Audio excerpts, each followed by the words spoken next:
David Muir, ABC's World News Tonight, America's most watched newscast. Now streaming same day with all the breaking news of the day on Disney+. Most watched, most trusted. Now on Disney+ every night. Breaking tonight, a significant escalation as thousands more American ground troops arrive in the Middle East as Iran now threatens to attack Israeli and American colleges in the region. And with paychecks on the way, when will those endless airport security lines finally ease up? We begin with the war in Iran. Now in its fifth week, 3,500 Marines and sailors have arrived. 50,000 troops now in the region. The Pentagon is reportedly mulling options. President Trump has not yet decided whether to launch a ground invasion. Secretary of State Marco Rubio on how long the war could last. Will it be weeks or months? Plus, the latest on new talks in Pakistan to end the fighting. Iran now reeling from strikes on schools in Tehran and suggesting attacks on American universities in the Middle East.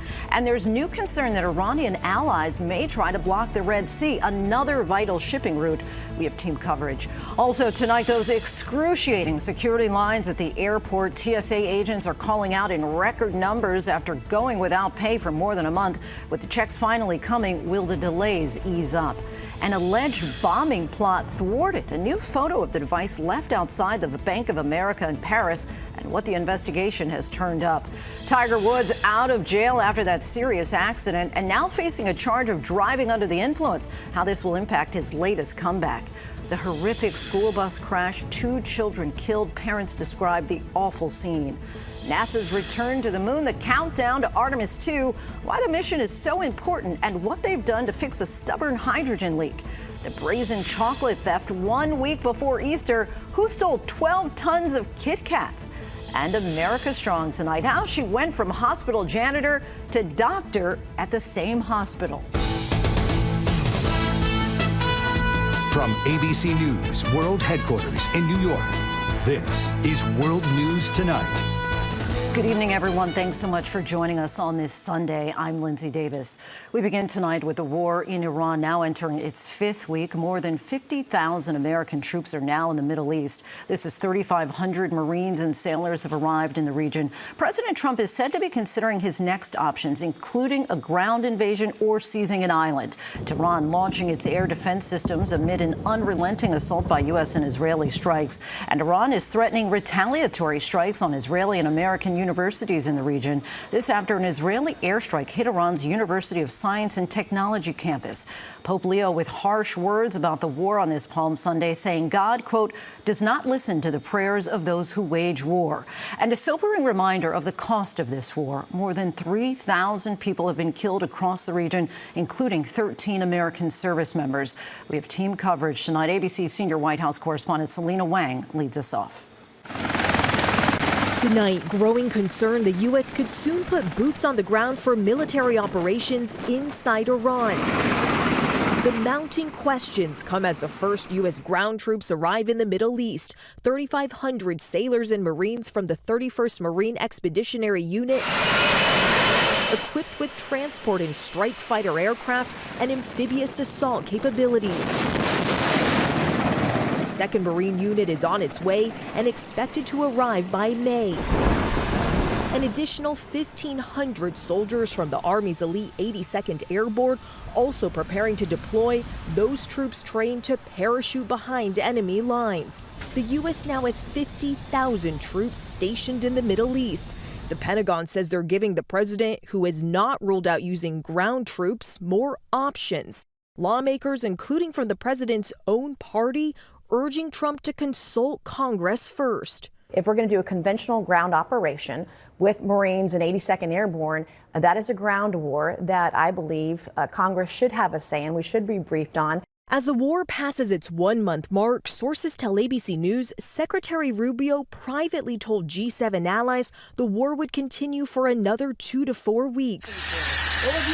U.S. and Israeli attacks lighting up the night sky in Tehran with the missile onslaught this weekend. These videos show first responders in Iran searching through the rubble in Tehran. Several buildings nearby at a university also damaged. And now Iran is warning it will consider American universities with campuses in the region legitimate targets. This comes as the number of Americans wounded grows. Now more than 313 American service members have died. At least 15 Americans were wounded on Friday in an Iranian attack on a U.S. base in Saudi Arabia, which also reportedly destroyed a critical drone surveillance and reconnaissance plane used by the Air Force, according to the Wall Street Journal. And Lindsay, President Trump is projecting optimism about diplomacy, and tonight the mission of those troops remains unclear, though Secretary Rubio insists the U.S. can still reach its goals without boots on the ground. Lindsay?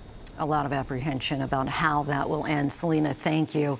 Now to the new diplomatic push to end the war between the U.S. and Iran. Top Middle East officials held a meeting today without representatives from the warring nations.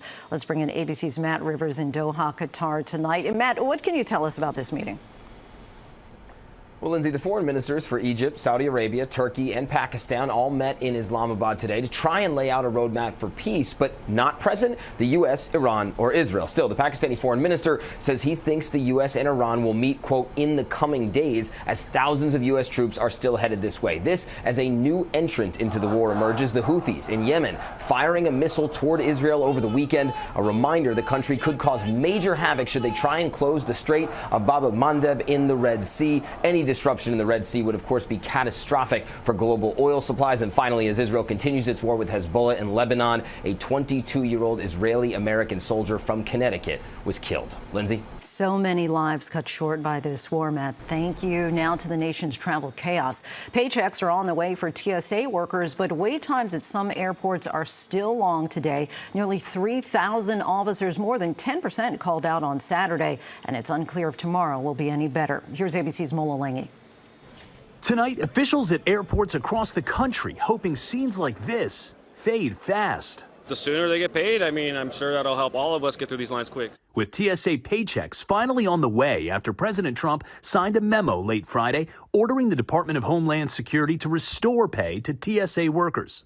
The money can't come fast enough for Jill Dianovich. This single mother of four has gone without pay for more than a month. I think we're going to be stuck in this position for a long time, and it's aggravating, it's frustrating, and this is just so ridiculous at this point. Nearly 3,000 TSA agents, that's just over 10% of the workforce, called out Saturday, with airports in Texas and Maryland hit hardest. Meanwhile, the standoff over funding the Department of Homeland Security is not budging. House Republicans, before leaving town for a 2-week congressional break, rejected a Senate deal to restore funding, pushing their own stopgap plan instead.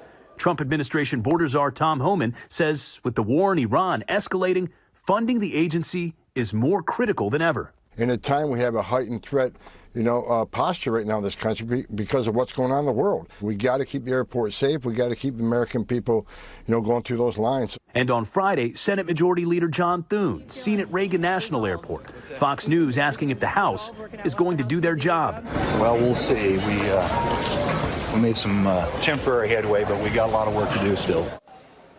Well, lines here at BWI have improved significantly since this morning. Whether it stays that way likely depends on whether those TSA agents who have been calling out will return to work on Monday, when President Trump promises they'll finally get paid, Lindsay.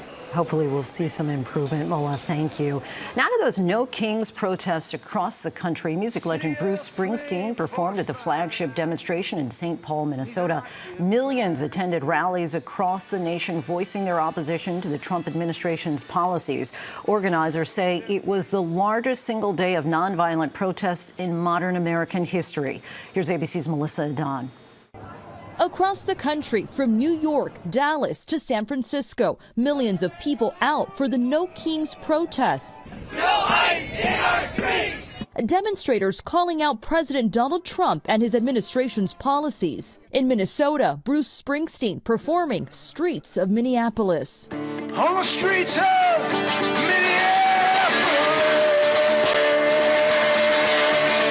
The state's governor calling out the Trump administration for going too far with their immigration crackdown. When democracy itself seems to be at risk, it was Minnesota who said, not on our watch. Organizers say 3,000 separate rallies on Saturday marked the largest single-day demonstration in the nation. And it's not just big cities. Smaller municipalities, including Buffalo, New York, saw demonstrators taking to the streets. It's time to speak up.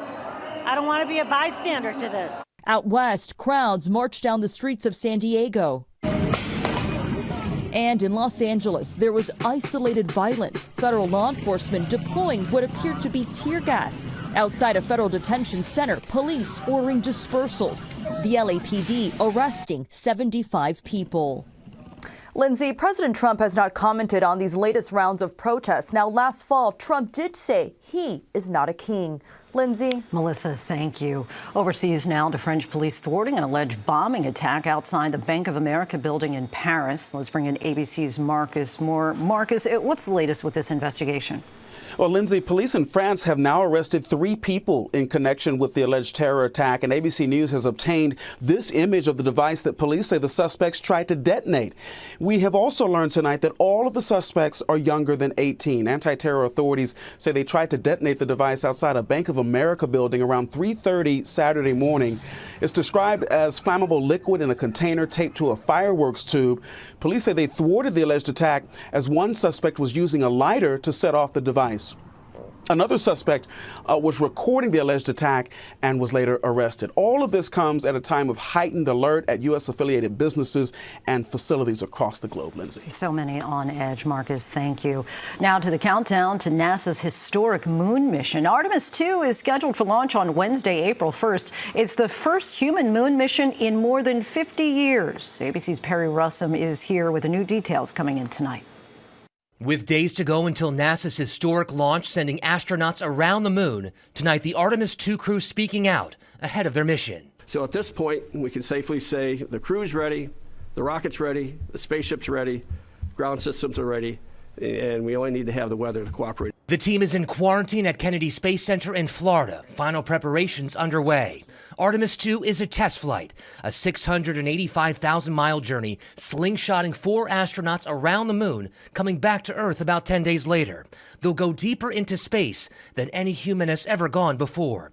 It's a critical step in NASA's multi-billion-dollar project to land humans back on the moon, build a lunar base, and send future astronauts to Mars. We have the opportunity to answer the question that could be the question of our lifetime, which is, are we alone? The mission, years in the making, has been plagued by delays, from hydrogen fuel leaks to an interruption of helium flow in the rocket. I will tell you, the 4 of us, we are ready to go. The team is ready to go, and the vehicle is ready to go. The team includes Reed Wiseman, Victor Glover, Christina Cook, and Jeremy Hansen from the Canadian Space Agency. The mission is filled with firsts, including Glover, set to become the first black man to be sent near the moon. Young brown boys and girls can look at me and go, hey, he looks like me and he's doing what? And that's great. I love that.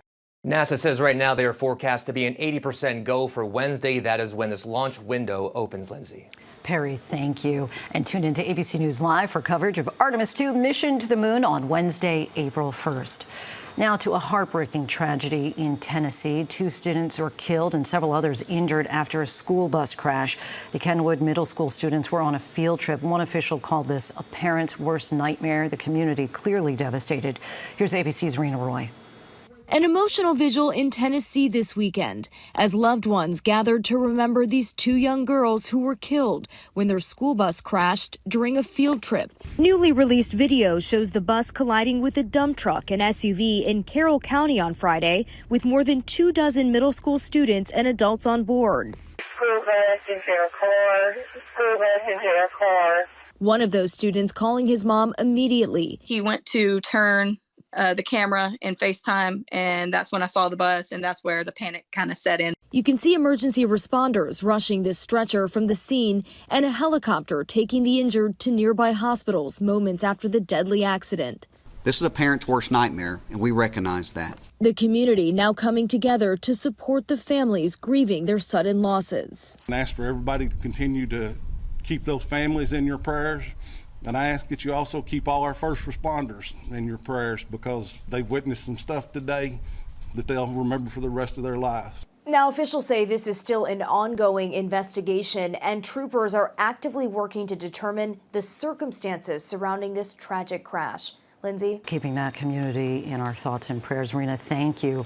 Next tonight, Tiger Woods is out of jail and facing questions about his future. The golfing legend was preparing for yet another comeback and a possible appearance at the Masters when he was charged with a DUI after a rollover crash in Florida. Here's ABC's Andrew Dimber.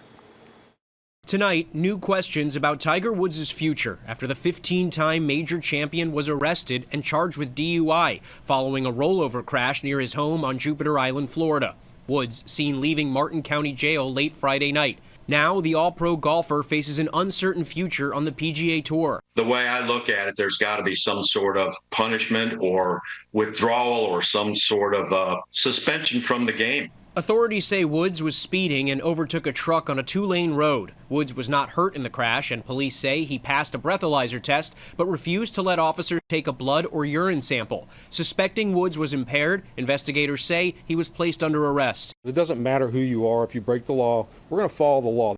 It's a troubling headline for Woods, and one we've seen before. Now at least the fourth time he's been involved in a vehicle-related crash or arrest. It's the second time he's been charged with DUI, and the second time he's been involved in a rollover crash, nearly losing his leg back in 2021 after his SUV he was driving rolled several times outside Los Angeles. Lindsay, the PGA has yet to officially comment, and Woods' status for next week's Masters tournament is still unknown. Lindsay? Andrew, thank you. There's still much more ahead on World News Tonight this Sunday, including the brazen candy theft, 12 tons of chocolate bars stolen, and the dramatic body camera video. Officers rush to rescue guests from a burning motel. Next tonight, dramatic body camera video shows police rushing to a burning motel near Fort Worth, Texas. One room was fully engulfed in flames when officers got there on Thursday. They pulled an unconscious man to safety, then went room by room, warning people to get out. That one guest was rushed to a hospital with burns. 2 officers suffered minor smoke inhalation. And tonight, the remarkable story of the Air Canada flight attendant who survived that deadly crash at New York's LaGuardia Airport. Solange Tremblay, seen here in her hospital bed. She was thrown more than 300 feet when her plane crashed into a fire truck while landing. Tremblay suffered 2 shattered legs and has undergone multiple surgeries. A GoFundMe page has been set up to help pay for her care. And we're tracking dangerous fire weather conditions across the country. Red flag warnings are up in multiple states with high winds and low humidity. The warm weather in the west is now expanding eastward. High temperatures this week will reach the upper 70s in the northeast and the low mid 80s in the south. When we come back, how's your bracket looking? Who's made it from the Elite 8 to the Final 4? To the index, and a lot of chocolate lovers must be saying, give me a break. Nestle says a truck loaded with nearly 414,000 Kit Kat bars was stolen this week in Europe. That's 12 tons of candy. The bars, made in Italy, were shaped like race cars as part of a tie-in with Formula One. They were being transported to Poland, but the truck disappeared somewhere along the 800-mile route. On to March Madness now. The Final 4 is coming into focus. Michigan earned a spot after beating Tennessee 95-62. The Wolverines join Arizona and Illinois. Those two are in the Final 4 for the first time in more than 2 decades. For the women, perennial favorite UConn is also on its way after beating Notre Dame by 18 points. Another top seed, UCLA, ousted Duke 70-58. When we come back, America Strong. She went from janitor to doctor at the same hospital. Finally tonight, America Strong, the story of a woman who's proof of what persistence can build. Shay Taylor Allen recently opened an envelope that would change her life. The 4th-year Howard University medical student officially matching with Yale New Haven Hospital for her residency in anesthesiology. A long road that's come full circle for the 32-year-old who's about to head back to the very hospital where she once worked as a janitor, this time as a doctor. I'm born and raised in New Haven. Just my mom and my 2 brothers. She was a single mom of 3. Despite graduating in the top 10% of her high school class, Shay says she didn't know what would come next. I started at Yale Hospital as a janitor at 18 years old, working there for a few years before I went to undergrad at Southern Connecticut. And it wasn't until my sophomore year when my mom became ill that I realized that I wanted to become a doctor. but she didn't know what that would entail. I did not know the process. So I literally had to sit there and Google the whole process and everything that I need to go to become a doctor. Feeling like I'm in a dream because I could have never imagined that I would be going back to the same hospital I was not only born at, but a janitor at, to be a doctor for my community. Tonight, Shay shares what got her this far. Keep going. You have to take the losses in order to get where you need to go. You literally have to visualize it for yourself and keep moving. Huge congrats. Thanks for watching. I'm Lindsay Davis. Good night. David Muir, the most trusted anchor in America, the most watched anchor in America. Thank you for making World News Tonight with David Muir the #1 newscast in America.